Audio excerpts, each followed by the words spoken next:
So I think it went from like people watching Project Hail Mary to seeing the Artemis launch. They were scientists, they were critical thinkers, a 180 from what we are used to seeing as media personalities, these AI filmmakers.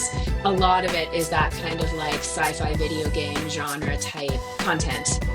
Where for me, I would love to see it sort of expand and pivot. It's hard. You kind of have to be an axis walker. Okay, I know that this can be helpful from, AI as assistive, efficiency driven, but there's just a lot of gray area with it. And there's huge environmental costs. Welcome to the CG Pro podcast. This is episode 98, and we have a very special guest, Taryn O'Neill, with us this week. Taryn is a filmmaker, writer, and futurist, specializing in protopia stories that help society imagine better futures. And she's a leader in emerging tech, recently wrote and directed Mythos, a hybrid live-action AI short film created with Adobe Firefly. And we're going to get into that in a second. So let me bring on Taryn. Taryn, welcome to the CG Pro podcast. Thanks for joining us. Hi, Ed. Thank you for having me.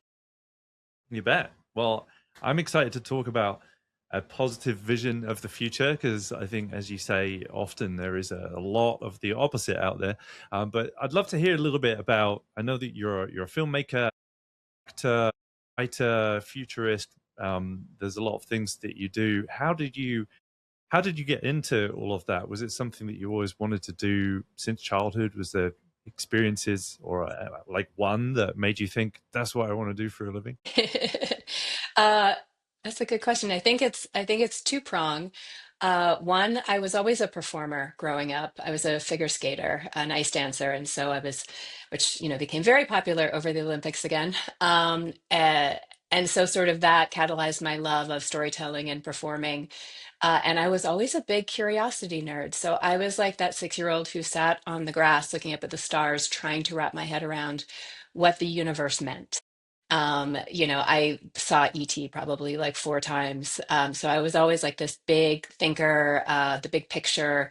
I got into sort of systems thinking even at a young age, and I would always be thinking about the future. So kind of that collision of storytelling and performing along with sort of big picture thinking, I guess, catalyzed into where I am today.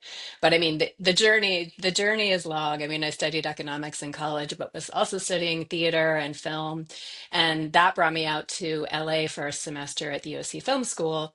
And I kind of was like, oh, this is a really cool, like, hybrid between business, art, and commerce. So I'm going to be an agent. And then I was like, no, I don't want to be an agent. Once I sort of started working, I worked at William Morris as an assistant, and then pivoted into acting. But this was the time when new media was kind of stepping up.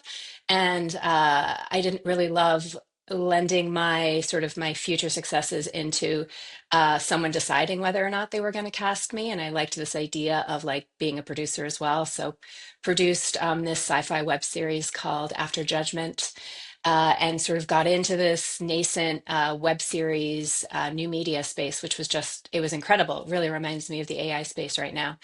And sort of that brought me into the writing and then ultimately the directing. Wow, amazing.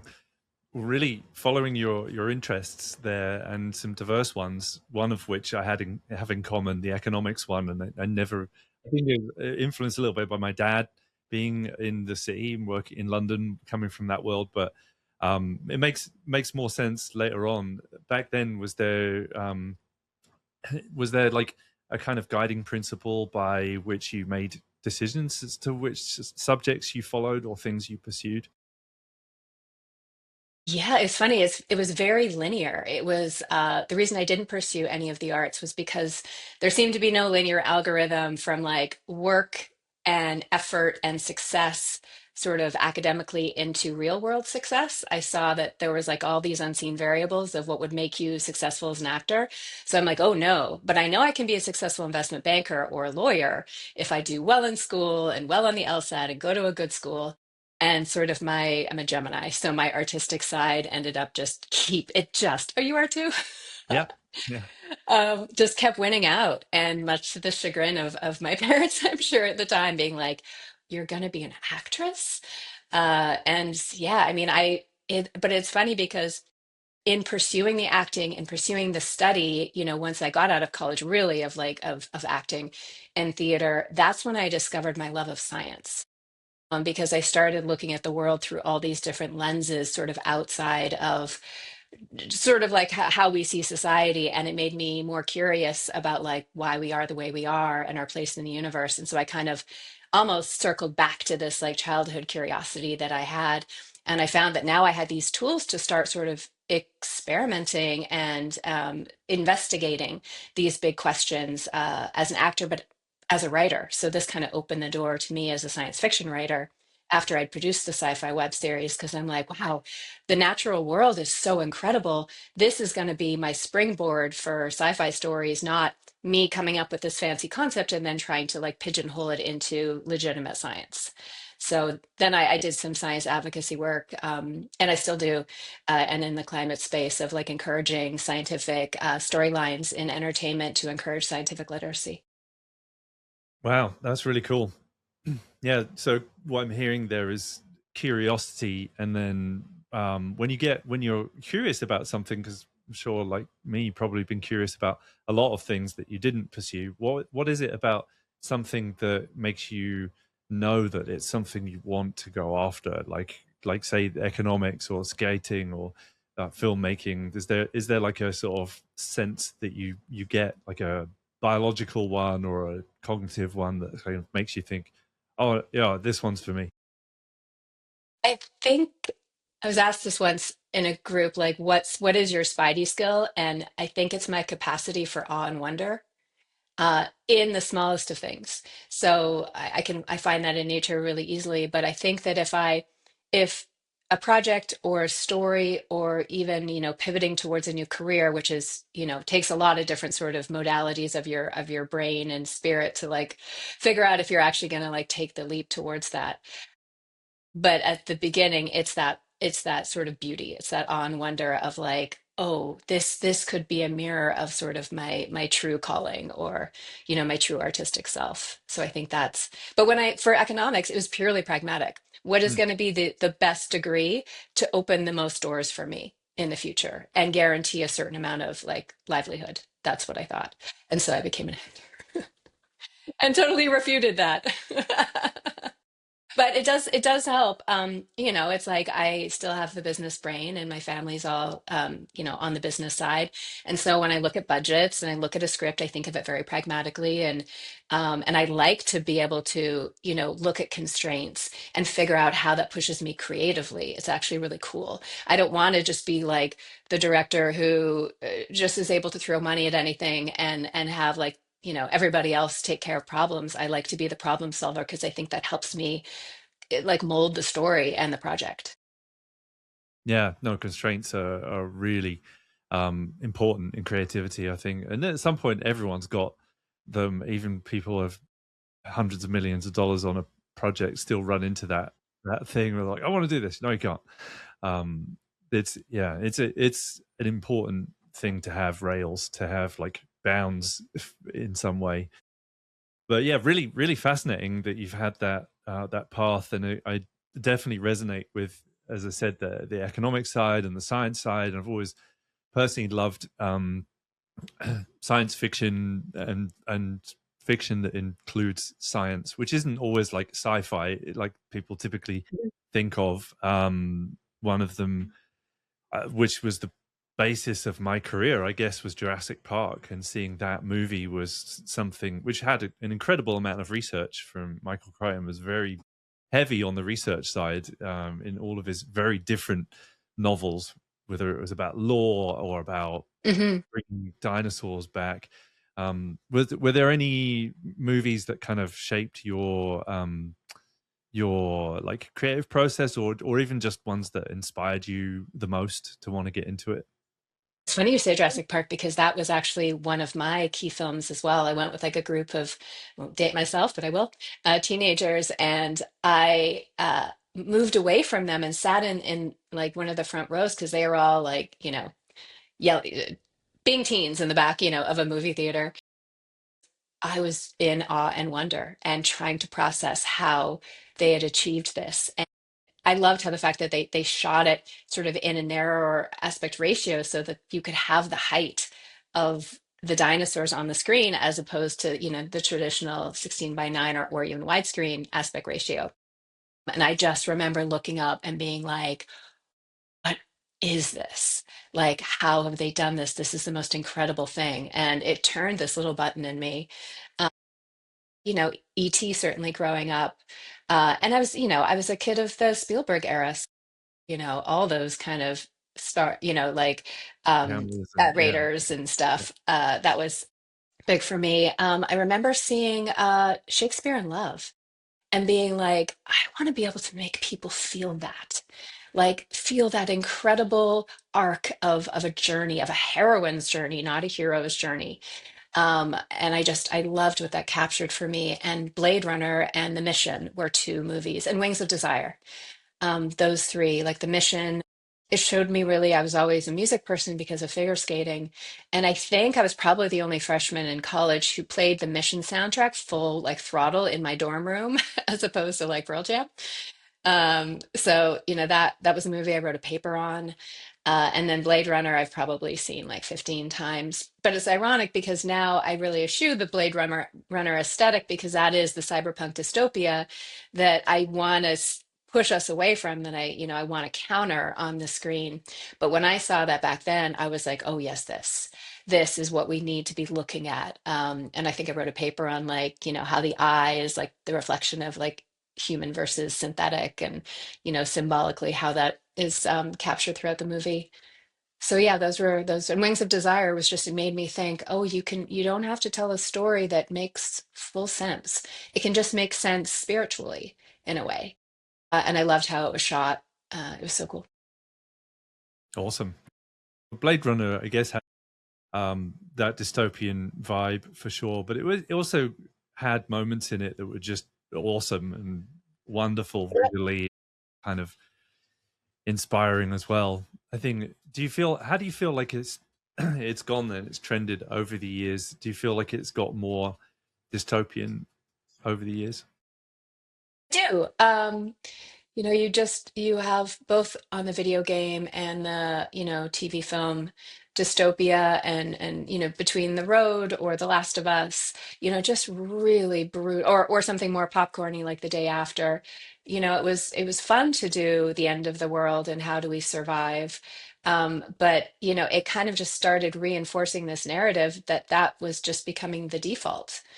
uh, and we weren't seeing any other versions of the future, like, my parents' generation of seeing like the Jetsons, and, and this sort of optimism towards the future Okay. and like all the world expos. We don't have that anymore.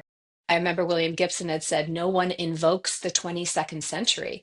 Like people in the 20th century were excited for the 21st century to arrive. They're like, what's coming? We're gonna have flying cars, we're gonna have this and that. And now we're just like, we're gonna have climate collapse. We're going to have, social unrest. We're going to have all these things. And yes, these are all, I'm not, trying not to be like this optimistic Pollyanna type. We are going to have a lot of challenges, but unless we can actually show visions of things getting incrementally better and us rising up as a community, as countries, world nations, planetary civilizations, addressing these challenges together, how are we ever going to do that?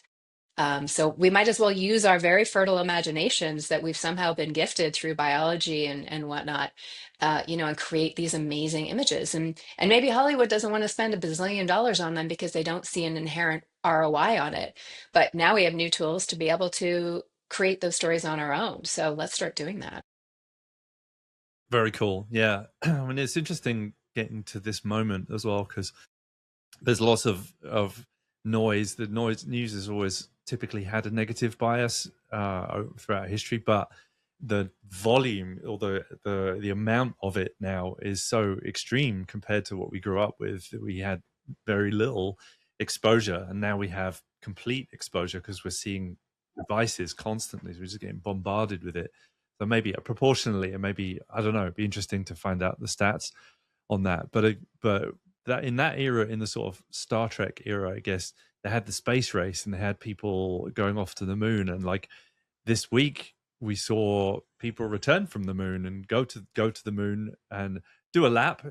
Haven't landed on it again yet, but they're going for that. Maybe. What do you think that might do for us as an inspiration Oh, I potentially? mean, I was glued to Threads for like the entire 10 days because there was so much space joy. So I think it went from like people watching Project Hail Mary to seeing the Artemis launch, us having sort of dormant Gen X or yeah, Gen X like with PTSD from like the Challenger. And I don't know why it like connected with this one so much, maybe because it was only the second time that they used the Artemis rockets. Excuse me. But yeah, it was just, and the fact that these four humans are just such kind, collaborative, communicative poets. So they had, they were like, they were scientists, they were critical thinkers. It was a 180 from what we are used to seeing as media personalities, on all of our devices right now. It was like the panacea that we needed. And I just, so many people, their hearts open to this. And it like brought me back to when I first watched Cosmos, and took in how Carl Sagan like showed me the world.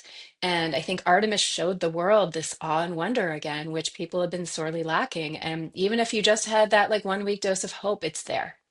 And it was real. Uh, so, I hope that, of social media making, these amazing astronauts into like social media celebrities now. You hope that, that doesn't become like a crazy case. But I just think that hopefully it will inspire more people to learn more about space and learn more about. I know that there's a lot of science communicators out there who've gotten, had funding cuts, but now they're going to have larger audiences. And they can also frame why going to space is important, that it's not just some vanity trip like we've seen before, that it creates this like domino effect of scientific research that impacts the Earth, and that for every dollar that NASA spends, $7 returns in economies. And also that space, especially, in our orbits, there's no borders up there.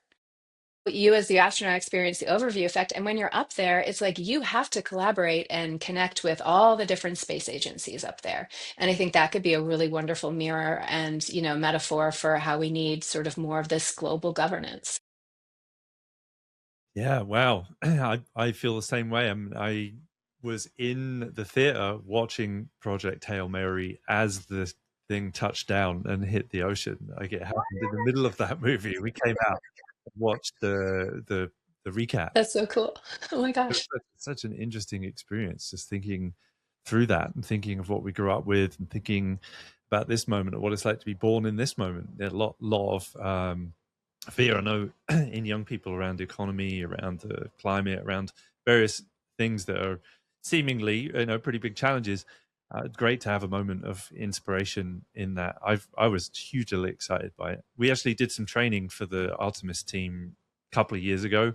We trained them in Doing that. Unreal Engine, and Good. I was like emailing them saying congratulations, and they were so incredibly excited by it. And I think everybody has been inspired by it. So hopefully it will add wind to the wings of your mission to bring the protopian version, which I think some we had at some point. Star Treks, a lot of Star Treks were dealt with good versions of being out in the universe.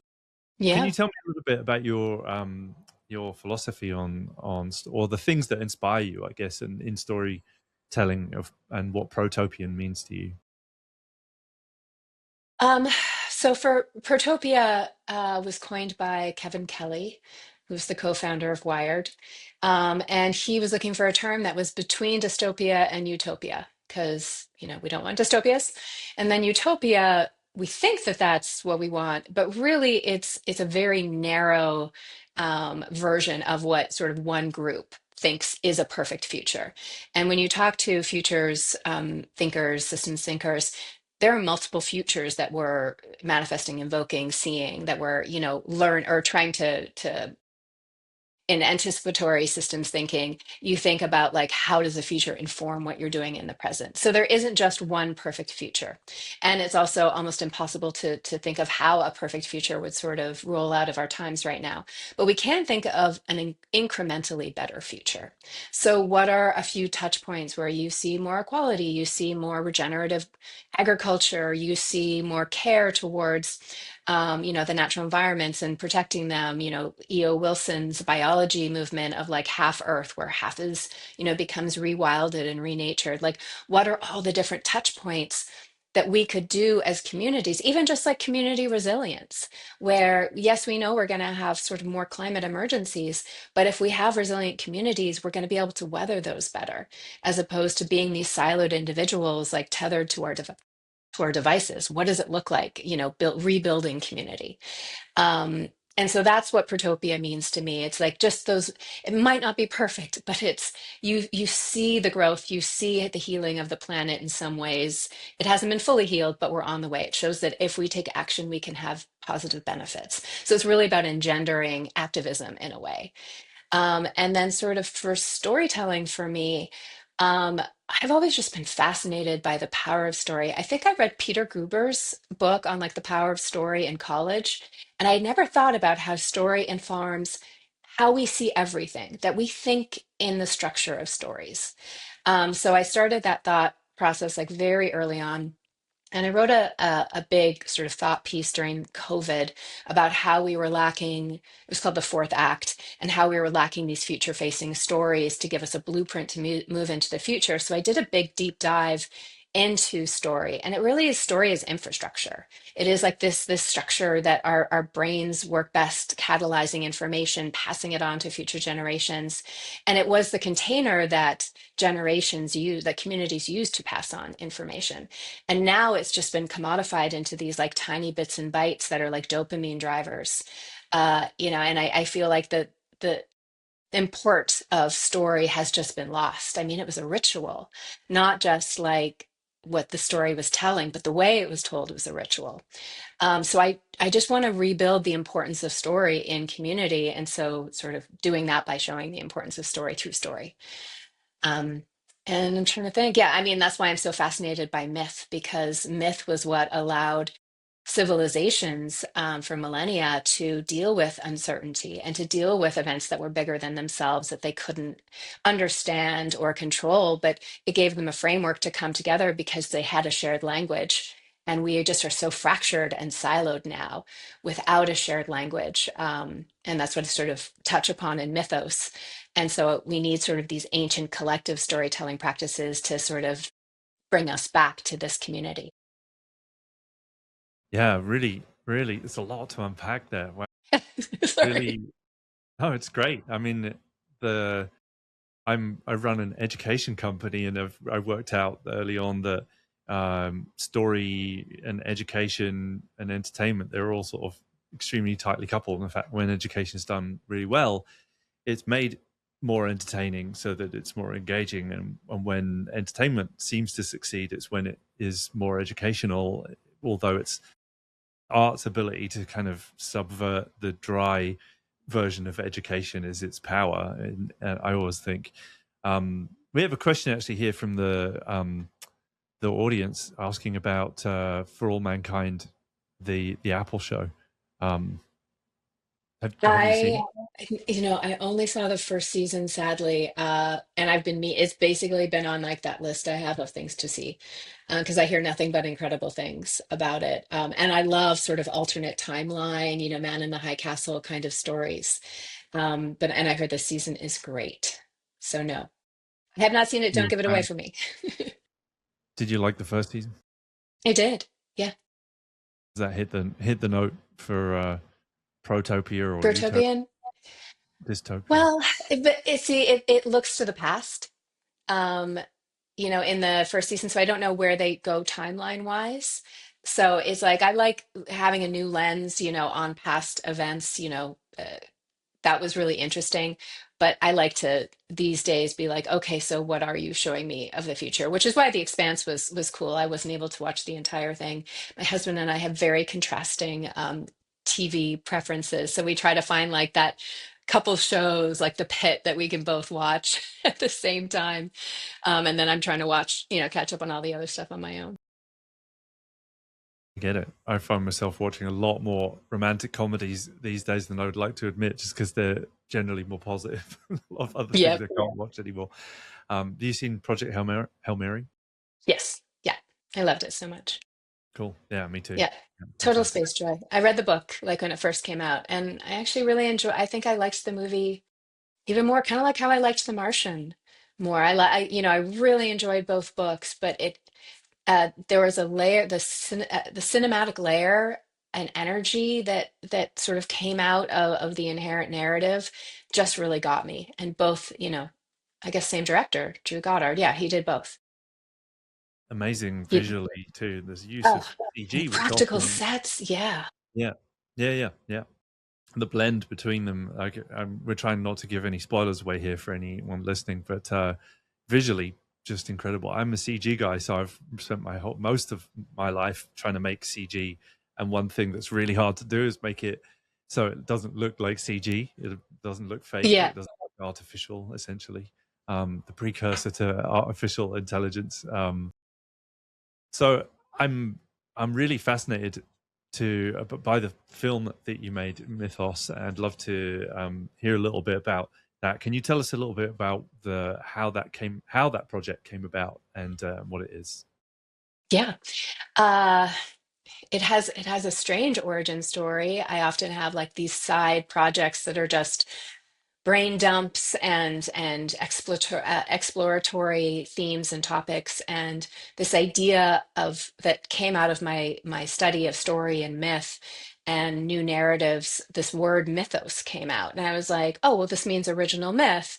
And then I was like, but it's also myth OS, myth operating system. And I'm like, I've been talking about, I've been thinking about, story and myth as infrastructure. And I'm like, but what if it could be recreated into the operating system we need now to sort of move into this new future.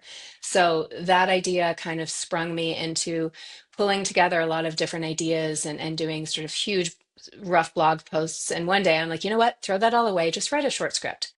Go into like your craziest, because I do a lot of meditating. I do a lot of sort of guided like shamanic journeys, I guess they would say, where I go into my subconscious and I have these weird experiences. And these are just like things that I do as a creative when I'm trying to find story or ideas.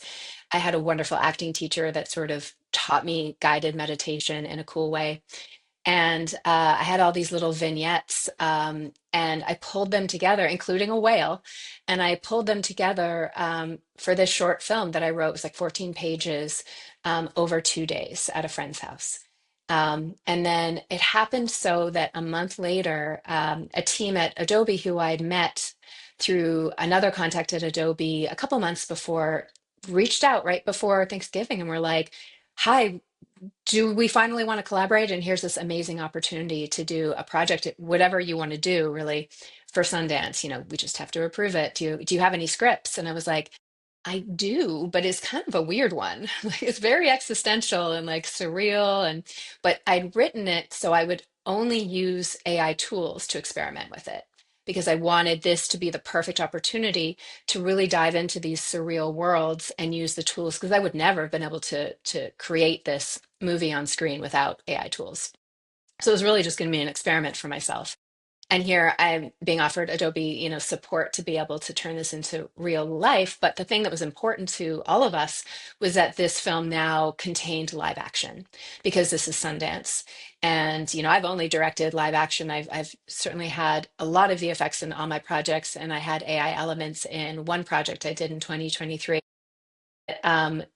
I augmented the script, had to condense it down to 6 minutes, and then came up with the two characters that I knew I wanted to hire live actors for, and we were going to do compositing. And so basically, from that point in early December, it took me, 2 weeks, a little bit more than 2 weeks, to assemble a team to be able to do all these different elements. And then we had basically a month to do the short film, to shoot on the green screen stage, to do a BTS video, and all of our social assets and stuff. And then we brought it to Sundance 4 weeks later. Crazy timeline, and I had the privilege of being on set with you and seeing the You were, process, like yeah. a little bit of a sneak peek before it came out. And it was great. It was great to see as well, because so much of, I think, the myth of AI and what it involves completely AI generated. So it's really great to see you using live action. What was it? What Thank was you. it like stepping into filmmaking in a essentially new format, in a new, using new tools? How did you go about approaching the AI side of things particularly? A two-prong, one day at a time, and acknowledging that I didn't know what I didn't know. And so trying to surround myself with a team who were more experienced in AI than I was, as well as a live action team who could help me sort of pull those pieces together. And then the other piece is being so entrenched and clear on my vision for the world.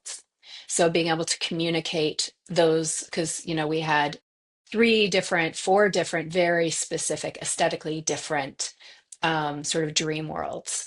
And so I had to be very, very clear and do, initial art, which I had already done right when I sort of got the job. Um, uh, Having that art and being able to speak about it and speak what I loved about it, and like, where the edges were that we could sort of experiment and where not, and be able to speak whatever person's language. So whether or not it was like Wolfie, my DP's language, or my producer's language, or my head AI artist language, like needing to be able to like share the vision very, very clearly. That was, I think, helpful, and has always been important to me as a director, no matter sort of what type of project it is. What kinds of things were you using to bring that vision together and communicate it and develop it? Initially, it was just my own deck I pulled together, but then we were using Adobe boards, and those were instrumental. I never used boards before, and so they're basically, like the sort of the big canvas boards that you can create collages. But the thing on Adobe boards is you have the generative tools that are built in, so you can be iterating within the boards, and they ultimately almost become your storyboards. So we would have probably a total of six boards, but they could expand out, and so one board could have like 10 nodes on it of like different scenes or different worlds. And we were working, it wasn't overly pretty or organized because we were working so fast, and we had 100 shots ultimately. And so when you're working in AI, the amount of shots you have to generate before you actually get your shots, it's a lot of data. Takes. Yeah. Yeah. People don't think of takes necessarily in generative or in AI. Some people have done it, do, because they how many rolls of the dice it can take, as it can in film.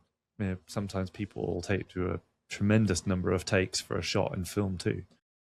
So there is parallel there, but I am so not Fincher. right, yeah. Sometimes you get told by the producer that you can't do as many takes anymore. Oh, yeah, yeah. I mean, like the two features that I directed were really big endeavors with very conservative budgets that had like big VFX. And it would be, I would come in with like my shot list and five setups, and they would be like, "No, you get three," and I get 2 to 3 takes, and that's when it really comes down to like how well you've worked with your actors in rehearsal and how well you've cast as well. Because if you don't have an actor who can carry that scene and be fluid in the moment and react to changes on the fly, that can be really difficult on an indie budget. Right. How did you find the AI? What was it like working with it? You've worked with live action and VFX, and in that there can be challenges too, especially if you're working with Oh, yeah. children or animals, or like budgets and wanting to do things in VFX that you can't, or whatever. But with AI, in theory, you can make whatever you want. What was it like as you were uh, having visions and then experiencing trying to create them? It was still challenging along the photorealism line. The models, I know when we were doing it, there was Sea Dance 2 had just come out, and a bunch of other Chinese models that were just, blowing people out of the water when it came to photorealism. Um, one of the reasons I love working with Adobe is that they have ethically trained models. And so, only the licensed material has been used to train their LLMs and their not their LLMs, their video diffusion and image diffusion models. Uh, but you don't get the full photorealism using Firefly. You get sort of a little bit more fantastical. So I found myself having to pivot a little bit more towards that stylistic feel, but I knew that going in, and so I really tried to lean into the surrealness of the world. The only time came when we were trying to make sure we were matching shots of like the composited actor against the background and making sure it didn't look like some odd comic book where we have like where I was going to have to like add a layer over the actor in VFX to sort of like merge them better and create more, continuity between both of the layers. So that was certainly a challenge when we're utilizing 3D assets that we had built for the fractured city. Our 3D artist Celini had in Unreal sort of built the city out based on my sketches and my overhead drawings. But then the models would take that and always do a style that was more video game as opposed to photorealism based on what the keyframe or key art images for style were. So it kept leaning too far into the like kind of shiny plasticky AI world. But we didn't have enough time to keep, to push it in the other direction. The seashore nature element of it was a bit easier to work with, but still, the resolution is hard, the outputs. When you're going to be showing on a big screen, you're only getting 720 and you're hoping to, like upscale to 1080 but that upscaling sometimes impacts what it looks like as well. So I found that challenging. I was hoping that sort of the tech had moved a little bit further than it had. But we were only working with models. We were basically Firefly, Veo, and Mari, Moon Valleys or Asteria's model. Gotcha. Yeah. And how do you feel now since it's come out? Because it's been a few weeks, a long time in the AI space. Oh my gosh, I know. It's like, oh no, it's a different generation. You mean of the quality of it? Um, yeah, it's like it feels like it's a bit of a dream, which is what it was supposed to be. It's a subconscious experience through sort of the mind of a whale that you experience through, this young woman. Uh, so it takes me on a journey. And so I always come down to when I'm working on a project, what do I want somebody to feel? I know it's never going to look as like incredible as I'd love it to look if I had a bazillion dollars for a budget. But at the end of the day, did the project as a whole, all the elements, the pieces of it, did it make me feel what I wanted the audience to feel? And this one does. And so I kind of turn off my critical eye and just let myself go on the journey. And then I'm happy with that. And then I take the lessons and oh, I can't wait till I can do something better there. But I've learned in my nice old age that regret is wasteful and pointless. So, anything where I'm like, oh, that's not it is what it is. In the moment, that was the very best that I could do. And that's the very best our team could have done. So I'm happy with it then.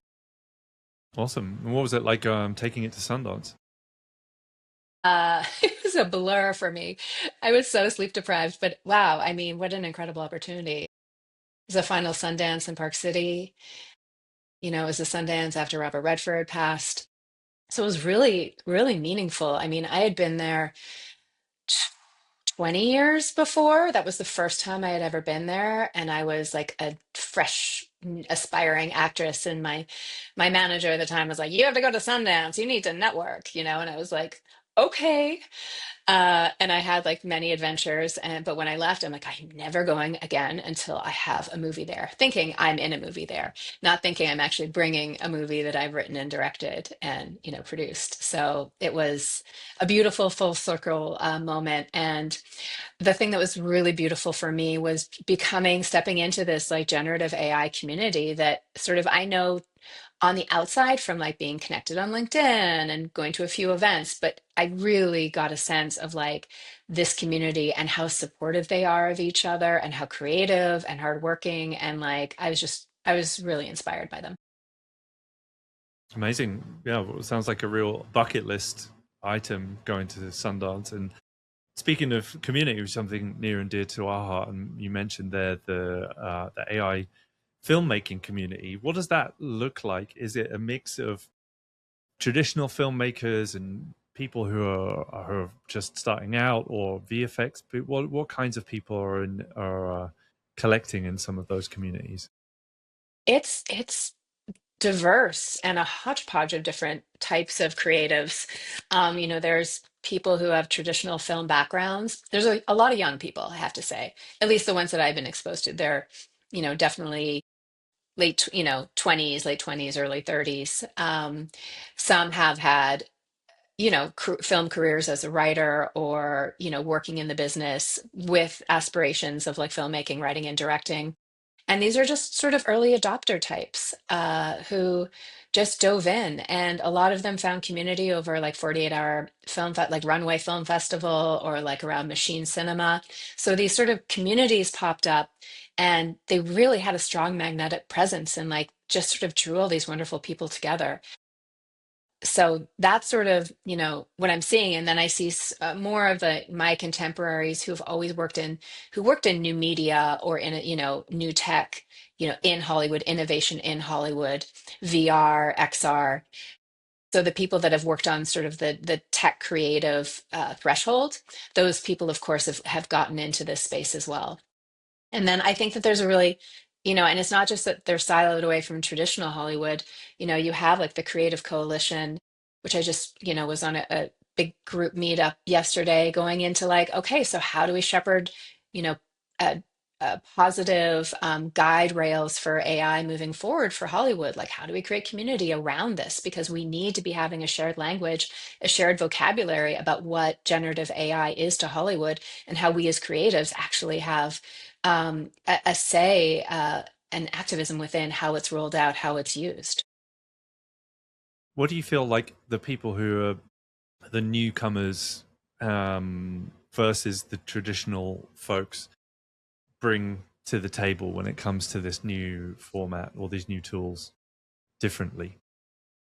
I think the newcomers, whether or not they were working in film or like if they've just gone full throttle into that, they've kind of had to go all or nothing in a way because there's so much backlash still, both within the Hollywood community and within audiences. And so they have just, you know, thrown themselves into the tools. And I'm always just like blown over by the amount of work that they're putting out, like on LinkedIn or Instagram, these AI filmmakers. Um, a lot of it is that kind of like sci-fi video game genre type uh, content, where for me, I would love to see it sort of expand and pivot into, protopian stories, but even just more diverse stories and not something that is sort of traditionally sci-fi or video game-esque or horror. Uh, but then I think that the, more of the traditional film people there, it's hard. You kind of have to be an axis walker where you're like, okay, I know that this can be helpful from, AI as assistive, efficiency driven, but I don't, and I know it's really cool in some of the generative work I can do, but there's just a lot of gray area with it. And there's huge environmental costs. I could never say, yay, 100% AI because of the environmental costs. It's like technology has always shifted, but on different sort of timelines. So it's like AI is moving on one timeline. Our ability to generate enough energy to power it in a clean way is moving on a different trajectory. I hope that they will come together because AI gives us enough, new research that shows us how we can be more, efficient in our energy usage. And I do know, like I'm a technologist. I've always been that kind of like forward-thinking person. I've always seen the future. That's sort of where my brain is 5 minutes in the future. But I think people in Hollywood, it's really, really hard. People are scared, but they're curious.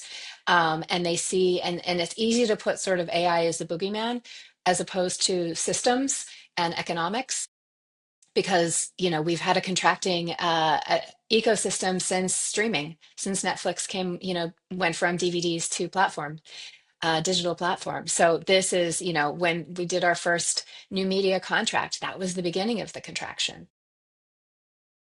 Tax incentives in different countries. But it's easy to be like, oh, it's AI's fault. no, it's just another entity that is now, creating friction on the industry. It's a fascinating subject. I was in Starbucks the other day, and somebody who left the field, we were retired, he was at retirement age, who retired for that reason, but was talking about this, and he was in set building and said, yeah, it would be no point now because it's all AI now. And I was like, that's fascinating, because it's like not true, but the perception of it Right.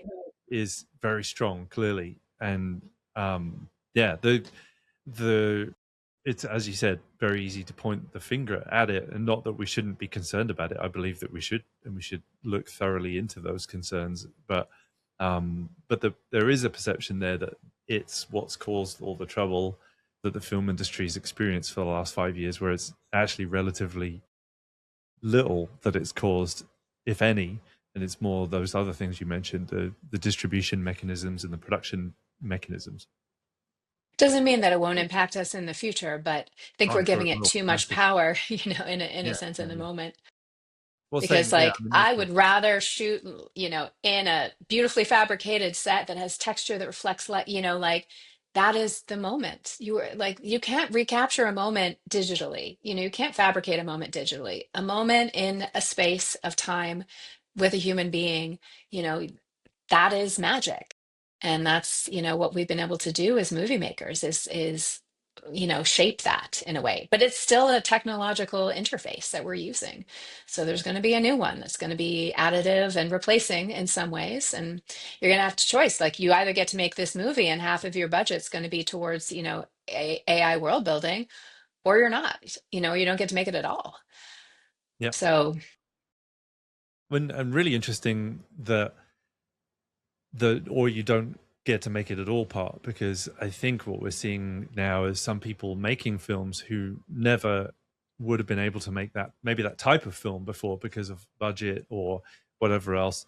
But also many folks, I come from VFX, that's been my background for the last 20 years, and seeing my original mentor who taught me VFX, Andy McNamara, who's part of CineSite, heading up some AI research that they're doing over there, but a history of VFX and pioneering in that world, who made a short film that he was trying to make for like nearly 10 years and couldn't, because he didn't have the time to put into it, because making it through Houdini and other VFX techniques was just too time consuming, getting the resources together for that. But then this appeared, he was able to make that idea come to life where he couldn't before. And what do you feel are some of the I guess being a part of those AI filmmaking communities, and you're talking about the joy that people are experiencing, being able to tell their stories. Do you have any thoughts about what that may do to the industry, or could do to the industry, and how it produces things? yes, I mean, I just want to say that I'm a big fan of this idea of democratizing storytelling, visual storytelling. We've lived in this very gatekeepered world. It's not a word, gatekeepered. World of gatekeepers here in Hollywood. With like, uh, choke points and stuff.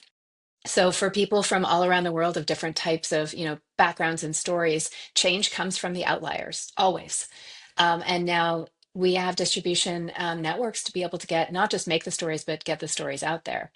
Especially if we sort of evolve into more of a like a Web3 decentralized network where it's not just owned by the big tech funnels. That would be pretty cool. Uh, so how would it change the industry? I feel like Or two give us a things. bit, The how do you idea of want it Holly, to change? how do I want it to change the industry? Um, I think that the idea of Hollywood will never go away. I think that the actual like physical manifestation of Hollywood is already dissolving. It's moving to different areas of the world. I think that, Hollywood means sort of one type of like at this point it means blockbuster films and reboots. Sure, the Oscars still, has some celebrates some beautiful artistic movies, but at the end of the day, it's really, really hard to get those kind of movies made. So you're going to really need to diversify where funding comes from. see brands coming in. Like brands were always big, even at the beginning of new media and web series, you would have branded content, and we would do a ton of RFPs for like, how do we integrate Sprite into this like workplace comedy? But now you actually have brands that have captured audience. They are actually mini studios themselves because they have social media and online destinations where they can harness the audiences themselves. They don't need the studios, or the TV or YouTube or the TV networks to be able to capture that audience through, advertising. So I think that we're just seeing a huge sort of diversification of storytelling and entertainment. I mean, YouTube is the biggest distribution portal in the world now for content. And I was there when I remember when like iJustine did the first unboxing of her iPhone and showing like it was like a box like this big of her bill because they were itemizing every single call she had made, and like to the seconds. That was the beginning of it. Phil DeFranco and like all these, creators who people were like, what are these YouTube vloggers? And now that is, the mainstay of kids' entertainment. So I think we're just seeing, a morphing, a mutation. Hollywood will always be there for sort of prestige films, I would guess. But I've never sort of fit properly in the Hollywood ecosystem. So I'm very happy to be walking my own path, creating content and storytelling in the way that I think is going to best serve an audience and, bring joy. What was it like when you interfaced with the Hollywood system or the studios? I know you had some interactions with Henson and that kind of. Have you weaved in and out of that world, or just tried to stay more in the Yeah, kind no, of I'm still working. I have a project, an animated feature with the Henson Company that we're developing that they acquired from me. Um, and I mean, they're production company as opposed to, a studio per se. So hopefully this will end up at a studio. I love working with them. I love this project so much. I can't really say anything about it, but it checks, let's just say, a lot of boxes for me. And but it's infuriating how long processes take when you're in traditional Hollywood. And for me, it's really important that storytelling becomes activist storytelling these days because we need to like have a touch point of stories about the future. We need to like be moving fast on this because storytelling needs to move at the speed of culture. And if we stick to old world Hollywood, this movie won't get made for 4 years if I'm lucky, and that makes me think, well, I wish I had never sold it and that I could just, go to one of the different AI studios that I know and be like, okay, let's make it this way. Because I think this story, is important and needs to be seen now. Not that I'm like, saying my storytelling is culturally necessary, but it's timely. And I don't want sort of the moment to be missed. So yeah, been uh, I've weaved in and out sort of as an actor, I guess a bit as a writer because of Henson. It was when I worked with Stan Lee, it was for an original YouTube series when YouTube first launched its creators channels. And so they, gave him financing for a creators channel. So this is the big series, the sci-fi series they were going to do about supermodels with superpowers. So I got to like put on my full science nerd hat and come up with like a bunch of legitimate science of how they develop these superpowers but then have fun, and it was fantastical and exciting. And it was kind of like right at the beginning of influencer culture. So I look back now and I'm like, I totally predicted so much of this stuff. But now if somebody read it, they'd be like, well, yeah, duh. And I'm like, no, I wrote this 12 years ago. Wow. Yeah. I mean, it's really going to be really interesting seeing what happens with that culture too, because it's not been around for that all that long, really. And we've seen it take over or get more views, if you like, than traditional broadcast, traditional all kids shows, traditional all sorts of things. And now there's the talk of AI influencers, which I guess some people believe are going to be huge and some people are not sure. I'm more in the not sure bucket personally, but Hmm. any thoughts on that itself, like where the character is actually not real, it's made up like a human. It's not a human, it's like Oh, you an mean from artificial. if are they synthetic animation or synthetic like photorealistic person like Tilly Norwood? It could be both, but yeah, I think more the synthetic photoreal. Well, if are we talking about TV film or branded, like influencer branded? Because yeah, influencer certainly it's going to be because they just I'm just my brain is going back to my what I had just written a couple days ago, where Google has its new avatar. So for its YouTube Shorts app, they have a new avatar app within that that you can create your digital double. So that will, give an influencer the ability to produce content where they never have to be on camera. And then ultimately, if it is interactive, then it can be interacting on the influencer's behalf with fans, which gives fans these sort of untethered, unrestricted access, which I think is dangerous from a parasocial relationship front. Like you should never. So that really concerns me. Um, I mean, I understand they're already doing it in China, where influencers are out there selling their product like 24/7. Do we just want to be, 24/7 consumption based biological entities that are basically living synthetically online? No, we don't want that. Exactly. Um, yeah, that doesn't sound fun. And then, yeah, I did a big deep dive into digital doubles, and especially for actors, from like a legal standpoint and from a provenance standpoint last year for a company I was consulting with. That will be big, where like, you're on set. So two scenarios here. One, you've shot a movie, you've consented to be able to have them create an AI digital double for you, whether or not you've gone through the whole like, huge capture, or they've just built it off of consumer apps, where they can then, oh, we need to make sure that we didn't get a good shot of this wide shot where they're in the background, and they add the synthetic hue into the shot, and I'm sure this is part of the Ben Affleck, post-production package that he sold to Positive. Netflix. Yeah. Sorry, what's it called again? I can't remember. Interpositive, I think is the name. Right, interpositive. Um, and so that, there's that element where, or you're doing it over the shoulder and you just need, they don't want to bring you back to set for the day, but they can insert your digital double, for the over the shoulder where they just see your hair and your shoulder. Great. Um, but then there's the, are you actually licensing out your digital double to do your job? And you can, as an actor, figure out what your contract is for that. There are licensing portals now that you can do that. Models do that. So I'm assuming actors will head that direction, and they're certainly showing that, synthetic actors can do a lot of things. I mean, not well. Um, I think that the Tilly Norwood issue brings a lot of people, to the discussion and to the debate, which I think is a good thing. So even though it like has a cringe factor, it creates friction that creates engagement and discourse, which I think is really important in this space.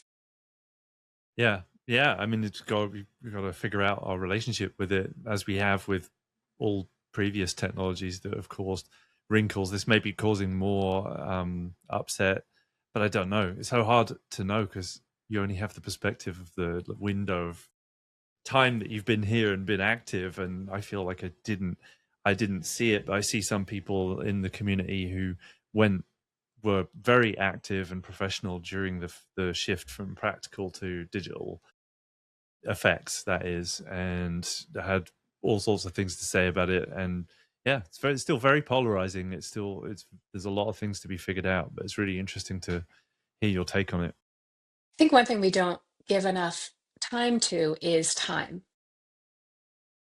It has AI just as a, generative AI takes away time itself. You have an intention and you prompt, and the result is almost instantaneous. And as human beings, it's been the middle process that has been what defines us as humans, of like the work and the muck and the, what is this? How are we getting this? Where now we just have to be curators, where it's like we get this, we're like, oh, okay, that's kind of good, but let's switch this. But we never actually have to do this, like this middle time. But this is paralleling where we don't have time. We haven't been given this time to adjust to this new paradigm shift that's not just impacting entertainment, it's impacting every single sector.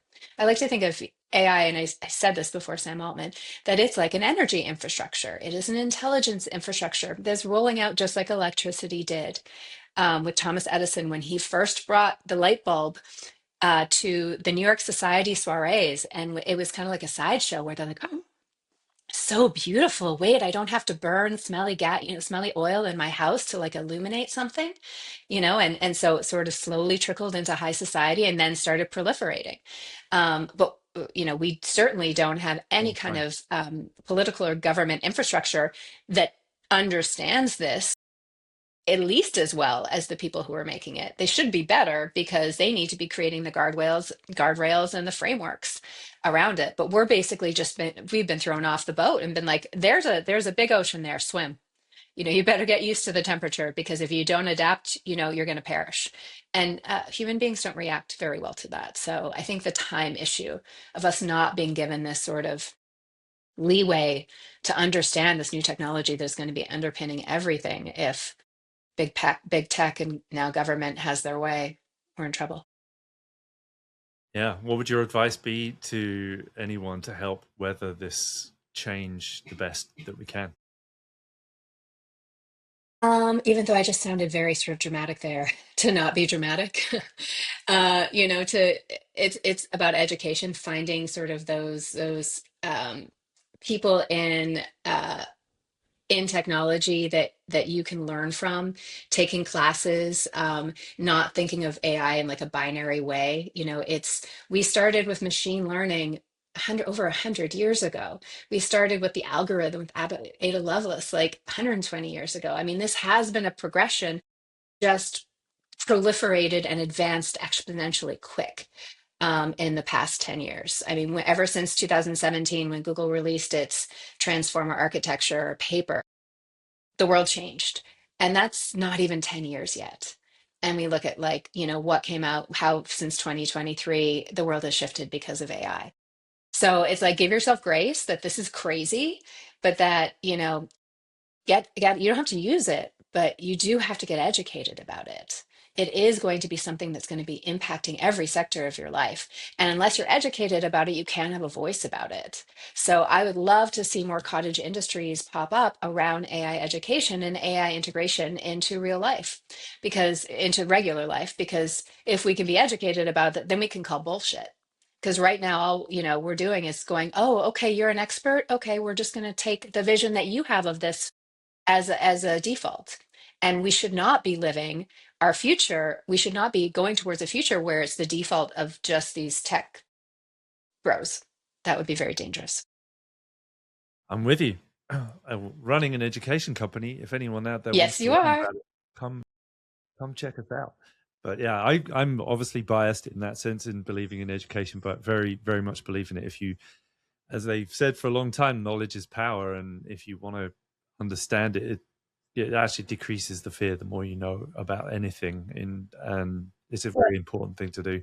Been watching, haven't watched much TV since I had kids, but recently been watching Victoria and the Crown, like old, about historical transformational moments, and really, really interesting from the perspective of today to see, like in Victoria, when they went from candles in the Buckingham Palace to trying to get gas in there. Like that was an energy format change, and they just weren't having it. There was all sorts of fighting, and they wanted to go back to candles, and did.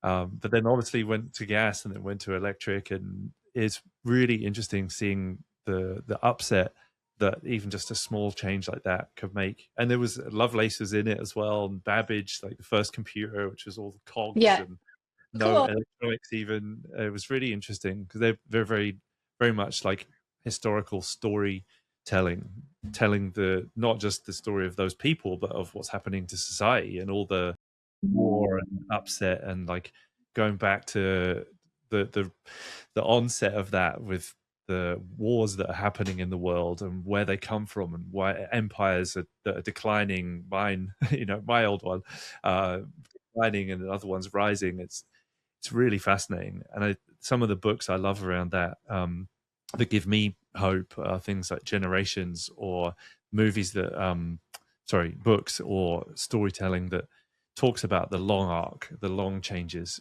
because it's so difficult to think. I think when you're a human, in terms of a long period of time or a massive distance or a huge number, Mhm. we're just not very good at processing those kinds of things, but There's a there is precedent. There's a beautiful podcast series called The Long Time Academy by Ella Saltmarsh. She's a fellow Brit. I highly recommend it. She sort of unpacks how to think like a generational thinker. It's really, really beautiful. And I love the Long Now Foundation. They have both an incredible podcast and video series about long-term thinkers. But it's true. And because we have been so sort of conditioned to be quarterly result orientated, academic term, everything is like either the fiscal year. We're, that sort of generational thinking isn't supported anymore. So yeah, I'm right there with you. I think that's really important. It's something that I think about a lot as well, especially as a futurist. You have to learn Gee, from the past too. You can't just, think about the future. You can't actually understand the future unless you've studied the past. absolutely. Yeah, it's why we teach the history of computing in our AI filmmakers course, because it's Good. there is echoes there going back all that way, because there's things you can learn, and really they're often missing in education that you're fed from whatever country you grew up in and its system. You have to you have to be curious. You have to go find it yourself. And there's some incredible stuff out there. It's all been written down. People have taken that care to make those films and make those books, and it's all there. But yeah, really, So really then it's cool. about discovery. Yeah, So it's like, what are our new discovery mechanisms since we have access to it all now? yeah. There's so many treasures that people have built over such a long period of time that are just there. Mhm. It's such a cool thing. Um, well, thank you so much for being a part of today of the podcast and sharing your thoughts and views and experience with everybody. Is there anywhere that people can find out more about your work, or anywhere places people can follow you? It's been my pleasure. Thank you so much for having me. I love having these conversations. People can find me mostly, I guess, on LinkedIn. I put out a newsletter every week called Future Film Fridays that sort of captures the top news at the intersection of emerging tech and entertainment. And so, I'm hoping to I just passed 500 subscribers. Little small newsletter, but people who read it find it really, really helpful because I'm sort of a big wide thinker, and so I love capturing things that you might not think is relevant to the future of entertainment, but that I think is interesting around material science, or if you want to nerd out with me, just come along. So I'm on LinkedIn a Economics, lot. Sorry? Yeah, economics as economics. well is hugely important. I Totally. think everyone should know a bit of it. Sorry, carry on. No, and then I'm on Instagram and Threads. So yeah, just basically the social media realms. I'm not on X very much anymore, and sometimes I'm on Blue Sky. But it's just my name because I was on socials early, so at Taryn O'Neill. Nice. Well, Yeah. thank you. I appreciate it. I've taken notes, and I'm going to go look at some more. We've got 501 subscribers now. Oh, thanks. Well, I hope that some of your audience can watch Mythos or Mythos. It's over on the Adobe Firefly YouTube page, and yeah, I think that the story and the meaning behind it sort of resonates really strongly with me and with some other people too. So I'd love to share it. Awesome. Well, we'll definitely share the link to that and some of the other things you mentioned. But yeah, thank you. Awesome. Ed, you're the best. Thank you so much. Right, you bet. Thank you. I hope we can have you back on sometime. Oh, I hope so. I love that. Yeah. Well, let's do it. Everyone, Thanks, until everybody. next time. Until next time. Thank you I'll for see you in the being a future. part. Absolutely. Which is Protopian. Yes. Thanks to our studio audience. Thanks for coming and bringing questions. And if you would like to join us again soon, we have a webinar coming up on May 7th at 12 p.m. Pacific time. That is AI for Filmmakers, a free lesson on us. Come join us for that. We'll also be at the NAB this year. At the NAB, we'll be at NAB booth, the HP booth in the North Hall. So come see us there if you're in Vegas or if you're going to NAB. And we hope you're having a great time out there in this crazy time in human history. Go out, make things, learn about things, and share them back with us. We'd love to hear from you. See you all soon. Take care. Go out there and make some cool art and share it with the world.